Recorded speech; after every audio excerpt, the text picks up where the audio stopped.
예, 여러분. 2학년 사회 세 번째 강의죠. 그쵸? 오늘 교과서 페이지는 17페이지부터 18페이지까지고, 단원의 주제는 일상생활에서 일어나는 인권 침해가 무엇이 있는지를 같이 한번 보도록 하겠습니다. 네,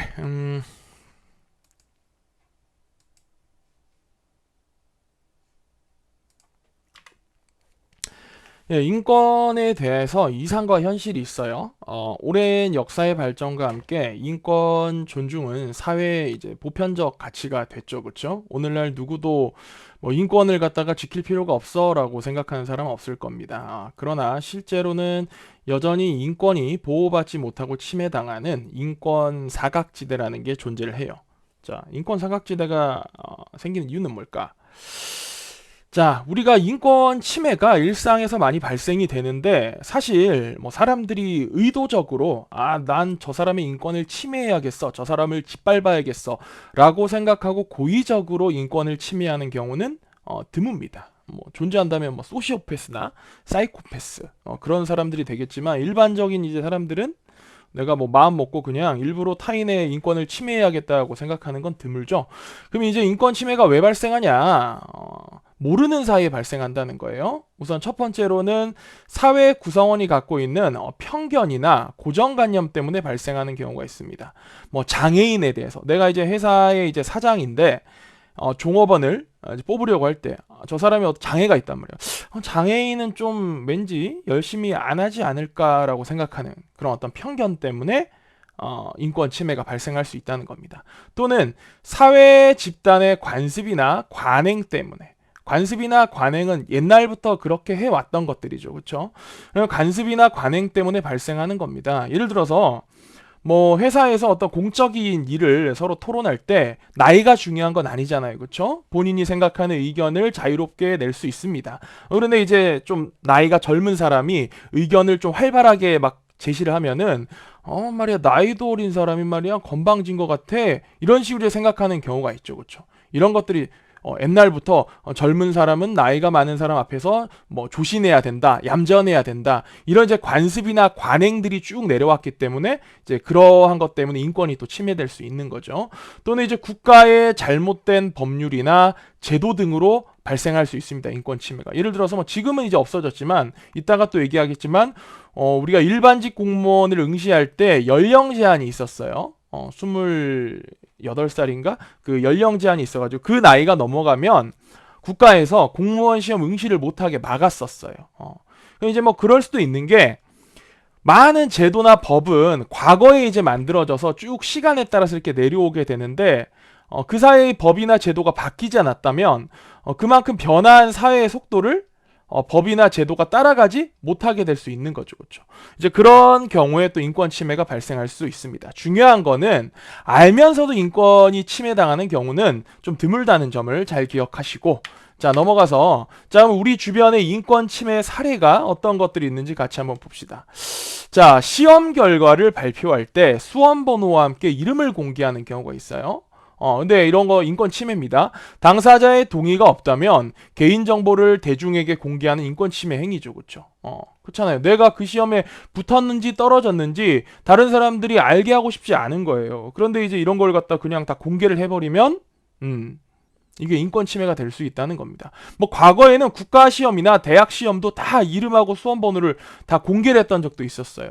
그래서 또 학교에서도 시험을 보면 전교 등수를 1등부터 마지막 등수까지 전부 다 공개하는 그런 경우도 있었습니다. 뭐 그럼 1등한 사람은 기분이 좋을 수도 있겠죠. 그렇죠? 내가 1등이요라고 이렇게 내세울 수 있으니까. 그런데 이제 등수가 저 밑에 여기 끝 등수에 가깝게 있는 친구들은 그런 거 자기 이제 자존심이고 자기 개인 정보인데 그걸 갖다가 다른 친구들에게까지 알리는 거는 이제 상당한 인권 침해가 될 수 있는 거죠. 뭐 최근까지도 이런 식으로 이제 저기 어떤 고등학교들이 뭐 모의고사나 아니면은 학교 정기고사 등수를 쭉 다 전체적으로 공개를 해가지고 신문에서 한번 논란이 됐던 적이 있습니다. 이런 거 상당히 이제 뭐 선생님들이 사실 이거 인권 침해하려고 생각하고 했다기보다는 선생님들이 이런 것들을 이제 전교 등수를 공개하는 이유는 이제 열심히 한 친구는 뭔가 이걸로 대접받는 기분을 느끼고 자랑스럽게 생각하고, 또 등수가 안 좋은 친구는 열심히 더 노력해서 등수를 올려라, 뭐 그런 의도일 수 있지만 결과적으로 봤을 때 이게 인권 침해가 된다는 겁니다. 선생님들이 뭐 이런 의도는 아니잖아요. 그래 임마 정규 공부 못하는 새끼들 말이야, 그냥 아주 그냥 애들 앞에서 쪽팔려 봐라, 이런 식으로 정규 등수를 공개하진 않잖아요. 그쵸?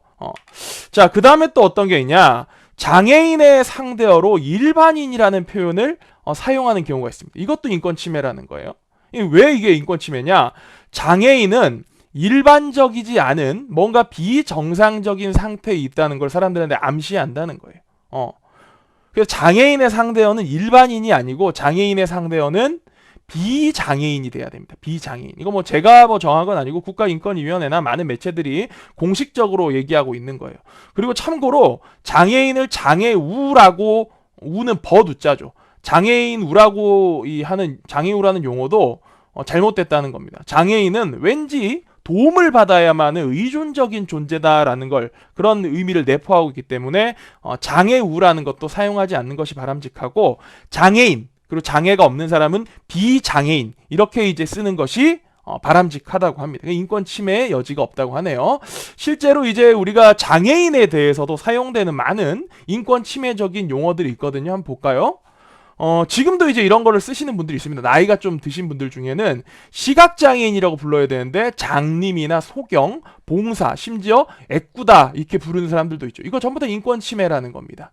청각장애인이라고 불러야 되는데 귀머거리라고 부른다든지, 또는 이제 언어장애인인데 벙어리라 부른다든지, 말더듬이다 이렇게 부른다든지, 또 정신질환이라고 불러야 되는데 미치광이, 정신병자, 다 인권 침해적인 용어예요.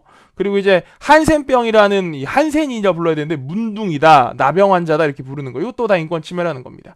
그리고 장애를 가진이라고 해야 되는데 장애를 앓는이라고 하면은 마치 장애가 어떤 질병인 것처럼 생각되게 만들 수 있다. 그래서 장애를 앓는이라고 표현하면 안 되고 장애를 가진이라고 표현해야 인권 침해가 일어나지 않는 적절한 용어라고 합니다. 자, 또 일상생활에서 어떤 인권 침해가 일어나고 있나 볼까요? 자, 예체능계는 대학생 성적 우수 국가장학금 지원을 제안했다. 자, 이게 뭐냐? 여러분들 나중에 대학생이 되면은 성적이 우수한 경우에 국가장학금이라는 게 이제 지원이 됩니다. 그런데 이 국가장학금이 한때는 예체능계 학생들은 국가장학금 신청을 못하도록 했었어요. 이거 이제 평등권을 침해한 사례죠. 그쵸? 예체능이나 이공계나 뭐 인문계나 전부 소중한 학문들인데, 이제 당시에 이 제도가 처음 등장했을 때는 아무래도 국가의 어떤 산업 발전에 좀 도움이 되는 학문들은 이과 계통의 이공계가 많다 보니까 원래는 이공계 대학생만을 대상으로 이 국가장학금이 지원이 됐는데, 이게 이제 평등권을 침해한다, 기본권인 평등권을 침해하는 인권 침해 사례다. 그래서 지금은 예체능계나 인문계도 모두 국가장학금 신청이 가능합니다. 자, 그 다음에 방송에서 외국인 연예인이 일하다 지쳐있는 모습을 보고는 왕자에서 외국인 노동자로라고 표현을 하면서 뭔가 외국인 노동자를 좀 비하하고 편견을 조장하는 표현으로 이주 노동자의 인권을 침해했던 사례가 있죠. 교과서에 있어서 제가 실제로 이게 어딘지, 어디 프로그램에서 나온 걸 찾아보니까, 이게 이제 그 인간의 조건이라는 프로그램에서 이렇게 그 2PM에 니쿤이라고 하는 사람이 막 자전거 발전기를 타다가 지쳐있으니까 여기 보면 태국 왕자에서 외국인 노동자로라고 해서 뭔가 외국인 노동자는 좀 뭔가 비천하고 뭔가 모자란 존재인 것처럼 이렇게 이제 사람들에게 인식을 시키는 그런 이제 문구가 있었다는 거죠. 그렇죠? 이것도 이제 인권 침해 사례라고 볼 수 있습니다. 자, 또 어떤 사례가 있냐? 자, 많은 교과서에서 우리가 초등학교 주로 교과서에 보면 이게 많이 나오는데, 집안일을 하는 사람을 대부분 여성으로 표현한 사례들이 있어요. 이거는 이제 어떤 성 역할에 대한 편견이나 성차별을 조장하는 표현으로 인권 침해 사례죠. 그쵸? 뭐 이런 집안일을 하는 사람들 그림을 그릴 때 교과서에서 사파를 넣을 때 대부분 집안일하는 사람을 여성으로 표현한다든지, 또 이제 특정 직업들, 뭐 경찰은 주로 남성으로 표현되고, 의사도 남성으로 표현되고, 간호사는 여성으로 표현되는 이런 것들이 이제 여전히 우리 교과서에 있다고 합니다. 이런 것들이 인권 침해 사례가 된다고 볼 수 있고, 요거 이제 점점점 개선해 나가고 있다거든요. 한번 보면은 이제 이런 식인 거죠. 그렇죠? 지금 이제 이게 초등학교 교과서 그림인데 보시면은 요게 이제 명절에 친척들이 모여 있는 모습이잖아요. 근데 보면은 다 앉아 있는데 엄마만 앞치마를 두르고 지금 밥상으로 음식을 나르고 있죠. 그렇죠? 요거 바람직하지 않다. 그래서 바뀐 게 밑에 있는 이 그림입니다. 여기 보면 이제 엄마도 다 같이 앉아서 식사를 하고 있죠. 그렇죠? 요런 식으로 이제 성평등의 이제 교과서 사판에서 이루어져야 된다는 거고, 또 여기 보면 명절에 이제 가족끼리 성묘를 갔어요. 근데 아빠하고 아들은 절을 하고 있는데 엄마는 지금 뒤에 그냥 서 있죠. 그쵸? 이게 옛날에는 이제 제사나 이런 거에 유교적 풍습에 따라서 여성은 참여를 하지 않도록 했거든요. 이거 잘못됐다는 거죠. 그쵸?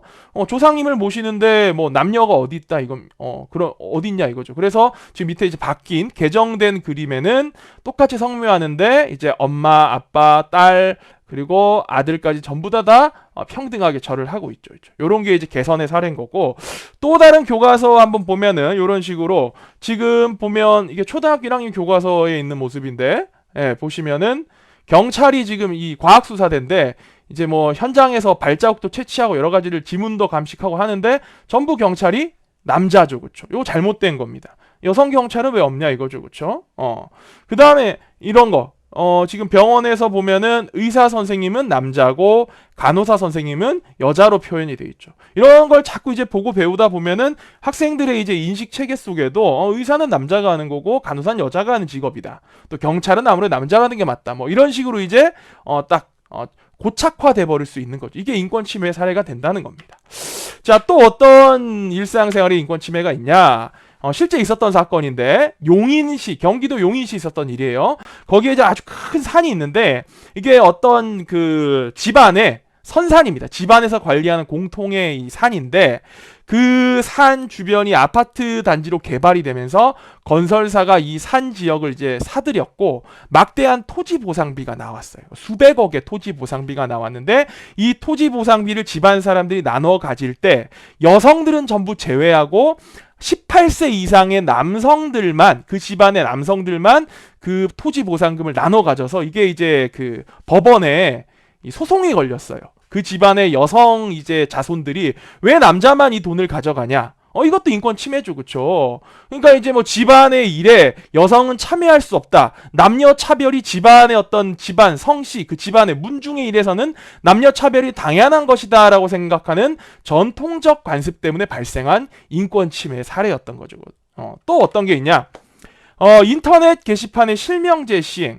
뭐 정확히는 인터넷 게시판 실명제가 아니고 제한적 본인 확인 제도라 그래가지고 이게 한번 실시된 적이 있어요.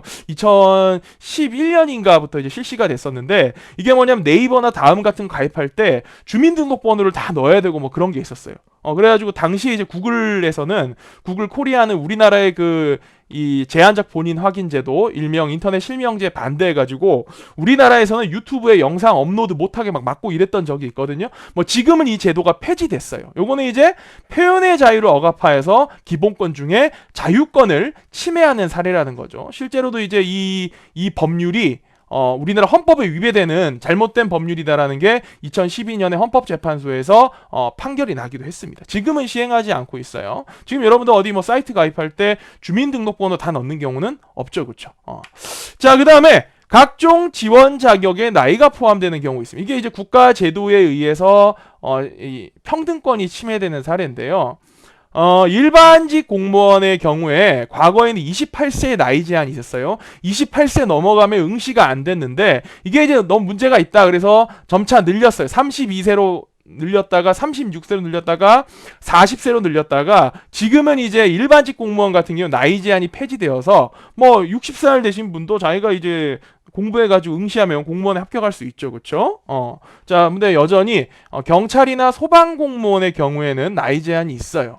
여기에 대한 논란이 좀 있는데 뭐 제 개인적인 생각으로는 경찰이나 소방공무원은 좀 나이 제한이 있어야 되지 않나라는 생각이 들어요. 왜냐하면 이제 다른 일반직 공무원과 달리 경찰은 범인도 잡아야 되고 소방공무원은 위험한 화재 현장에 투입되어서 이제 국민의 재산과 생명을 보호해야 되는 직업인데 이것도 막 그냥 나이 제한이 없어서 막 50살 된 분이 경찰 이제 순경 시험 합격하신 거예요. 도둑 잡으러 가다가 막 뛰시다가 막 힘드셔가지고 허걱될 수도 있는 거고, 그치? 뭐 물론 50살임에도 불구하고 체력이 너무 훌륭하시다면 또 상관없겠지만은 여기에 대해서는 조금 아직 논란의 여지가 있습니다. 불 끄러 갔던 소방 공무원이 막 나이가 많으시면 이제 호흡하는 어떤 심폐지구력도 좀 떨어질 수 있고 오히려 불을 끄러 화재 현장 들어오셨다가 순직하시는 경우도 발생할 수 있고 그렇기 때문에 뭐 여기에 대해서는 좀 우리가 앞에서도 이런 거 배웠잖아요. 기본권을 제한할 수 있는 사례 중에 국가안전보장이나 또 공공질서 유지나 또는 공공의 복리 증진이 있었잖아요. 그 중에 이제 뭐 국민의 생명과 재산을 지키는 거는 공공복리라고 볼 수 있으니까 이런 경우에 한해서는 이제 이 경찰과 소방 공무원은 평등권이 좀 국가로부터 제한당할 수도 있지 않나라는 생각을 제가 해봅니다. 자. 그러면 뭐 이거 외에도 이제 다른 인권 침해 사례들이 많죠, 그렇죠? 얼마 전에도 선생님이 보니까 학교에 교무실 청소를 학생에게 시키는 게 이제 인권 침해다 해가지고 국가인권위원회에서 그렇게 하지 말도록 이제 권고 조치가 내려왔죠, 그렇죠? 뭐 저도 그렇게 생각합니다. 여러분들이 주로 사용하는 교실이나 복도나 뭐 이런 곳들은 여러분들이 사용하는 교육 활동의 장소니까 그곳을 스스로 청소하고 깨끗하게 유지하는 것이 교육적인 활동이라 볼 수 있지만 뭐 교무실 같은 경우에는 주로 선생님이 사용하는 공간이잖아요. 그러면 이제 본인이 사용하는 사람이 청소를 하고 관리하는 게 맞지 않나라는 생각을 뭐 해봅니다. 저는 국가인권위원회 이제 그 권고 조치가 타당하다고 생각을 해요. 뭐 그렇지만 뭐 선생님이 여러분들한테 잠깐 불러가지고 뭐 명서가 일로 와봐 이래가지고는 좀 미안한데 뭐 이거 교무실에 좀 갖다 놔줄래? 이랬을 때 여러분들이 선생님 지금 저의 인권을 침해하시는 겁니까? 선생님이 하실 일 선생님 하셔야죠. 왜 저한테 심부름 시키세요? 라고 하면은 이거 조금 사실 심부름 같은 걸 하는 것도 일종의 교육적인 효과가 있다 볼 수 있으니까 뭐 이런 거 있잖아요. 복도에 지나가다가 두시가 여기 저 쓰레기 떨어지는 거 좀 주워라, 주워서 버려라. 이것도 이제 선생님이 복도에 쓰레기가 떨어져 있으면 주워서 버리는 게 바람직한 행동이다라는 걸 여러분들 가르쳐주는 교육 활동이라 볼 수 있는 거죠. 물론 이제 뭐 저 같은 경우에는 내가 줍기 귀찮으니까 여러분 보고 주우라고 시키는 거지만 그래서 뭐 그런 것까지도 선생님 왜 선생님이 안 줍고 저한테 주우라 시키시죠? 인권 침해 아닙니까? 라고 하면은 그건 또 조금 달리 생각해 볼 문제인 것 같습니다. 자, 어쨌든 이런 식으로 일상생활에서 발생하는 인권 침해를 예방하기 위해서 어떻게 해야 되냐? 교과서에서는 인권 감수성을 키워야 한다라고 얘기하고 있어요. 인권 감수성이 뭐냐? 나와 다른 사람이 갖는 권리의 소중함을 인식하고 인권 침해에 대해서 민감하게 반응하는 정도를 인권 감수성이라고 한대요. 그러니까 어떤 상황을 보면서 뭐 저럴 수도 있지라고 넘어가기보다는 이거 지금 인권이 침해되고 있는 거 아닌가? 라고 다시 한번 좀 민감하게 생각하는 요게 인권 감수성이라고 하는데, 자, 그래서 교과서에서는 인권 침해를 예방하기 위해서는 여러분이 모두 다 인권 감수성이 높은 사람이 되자라고 이제 얘기를 하고 있습니다. 앞서 말했다시피 인권을 고의로 침해하는 사람은 별로 없어요. 잘 모르고 뭐 그렇게 해왔으니까 라는 생각으로 인권 침해가 주로 이루어지는데, 따라서 일상적인 평범하게 넘어가던 일들도 한번 민감하게 생각해서 이게 인권이 침해되는 게 아닌가라고 생각해보는 인권 감수성이 높은 사람이 되어서 우리 주변에 인권 침해가 발생하는지 한번 주의 깊게 살피는 노력이 필요하다고 합니다. 뭐 그렇다고 뭐 너무 까탈스러운 사람이 되자는 건 아니고 항상 이렇게 생각하면 돼요. 내 인권이 소중한 것만큼 다른 사람의 인권도 소중하다라는 거를 이 전제에 두고 조금 주변을 민감하게 살펴보면 여러분들이 좀 더 인권 감수성이 높고 좀 더 인권을 보호하기 위한 적절한 사람이 되지 않을까. 내 인권만 챙기지 말고.